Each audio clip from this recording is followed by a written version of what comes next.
দেখছেন সবার খবর, সবার নজর, বার্তা এক নজর। ত্রিবেণীতে জনসভা করলেন রাজ্য বিজেপি সভাপতি। বিধানসভা ভোটের আগে বিজেপির পক্ষ থেকে রাজ্য জুড়ে বিভিন্ন জেলায় শুরু হয়েছে পরিবর্তন যাত্রা। সেই মতো গতকাল হুগলি জেলায় শুরু হয়েছে সেই পরিবর্তন যাত্রা। আজ দ্বিতীয় দিনে ত্রিবেণী কালীতলায় আসতেই এদিন গিরিশ স্মৃতি সংঘের ফুটবল মাঠে এক জনসভার আয়োজন করা হয়। প্রধান বক্তা হিসেবে উপস্থিত ছিলেন বিজেপির রাজ্য সভাপতি শ্রমিক ভট্টাচার্য, কেন্দ্রের প্রাক্তন মন্ত্রী দেবশ্রী চৌধুরী, দীপাঞ্জন গুহ, জেলা পরিষদ সভাপতি গৌতম চ্যাটার্জি, প্রাক্তন সভাপতি তুষার মজুমদার এবং স্বরাজ ঘোষ, সুরেশ চৌধুরী সহ রাজ্য এবং জেলার নেতৃত্বরা। বিজেপির পক্ষ থেকে রাজ্য সভাপতি সহ উপস্থিত সকলকে বরণ করে নেওয়া হয়। তারপর এলাকায় কংগ্রেস থেকে বেশ কিছুজন বিজেপিতে যোগদান করেন, তাদের হাতে দলীয় পতাকা তুলে দেন। বক্তব্য রাখতে গিয়ে রাজ্যের মুখ্যমন্ত্রী এবং শাসক দলকে এক হাত নিলেন রাজ্যের বিজেপি রাজ্য সভাপতি। বক্তব্য রাখতে গিয়ে আরও কি বলছেন শুনব। হুগলি ত্রিবেণী থেকে রাজেশ দেবনাথ।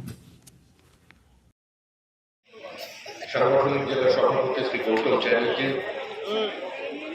শ্রীমতী দেবশ্রী চৌধুরী, নতুন কোন স্লোগান নিয়ে নয়, নতুন কোন কর্ম করতে নয়। আমরা যা বলেছি অতীতেও বলেছি, আমরা যা বলছি বর্তমানেও বলছি, এবং আপনাদেরকে বলবো সেটার সঙ্গে অতীত বর্তমানের কোনো পার্থক্য হবে না। 80 দশকের মাঝামাঝি এই হুগলি জেলার মাটিতে দাঁড়িয়ে আমরা বলেছিলাম যে আমাদের প্রাপ্ত ভোটের সংখ্যা ভোটের সংখ্যা 2% হতে পারে। আমাদের দিকে তাকিয়ে ভারতবর্ষের মানুষ বলতে পারে হাম তো হামারা তো। এত বিরাট রাজনৈতিক দল 242টা আসনে প্রতিদ্বন্দ্বিতা করে ইন্দিরা গান্ধীর মৃত্যুর পর 2টি আসনে জয়লাভ করেছে। আর দুটোই নেতা লালকৃষ্ণ আদবানি, অটল বিহারী বাজপেয়ী। সেদিন আমাদের গুটি কয়েক তরুণী হুগলি জেলার মাটিতে দাঁড়িয়ে বলতেন যে আমরা এখানে থাকতে এসেছি, আমরা এখান থেকে চলে যেতে আসিনি। আমাদের তৃপ্তিরতন দত্ত আমাদের এই অঞ্চলের নেতৃত্ব দিয়েছে। বহু হুগলি জেলার মানুষ আছেন আজকে যারা পৃথিবীতে নেই, কিন্তু তাদের দেখানো পথে, তাদের পরিশ্রমে, তাদের আত্মবিশ্বাসে, তাদের প্রত্যয়ে আজকে দল এখানে এসে দাঁড়িয়েছে।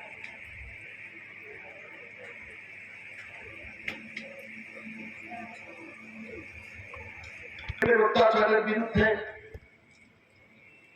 মানুষের গণতান্ত্রিক অধিকারকে বাজেয়াপ্ত করবার বিরুদ্ধে, ওই সায়েন্টিফিক রিগিং এর বিরুদ্ধে, ভারতীয় সংস্কৃতি, ভারতীয় সভ্যতা, ভারতীয় পরম্পরার সমালোচনা করার বিরুদ্ধে যারা সেদিন পতাকা ধরেছিলেন, খুন হয়ে গেলেন আনন্দবাদী, খুন হয়েছিল কঙ্কা টুডু।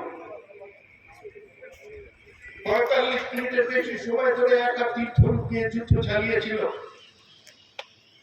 বাড়ির গাড়ি খুলে লঙ্কার পুরো ভেতরে ফেলে আগুন লাগিয়ে তাকে বাইরে বার করে এনে তারপর সিপিএম অত্যন্ত ঠান্ডা মাথায় তাকে খুন করে।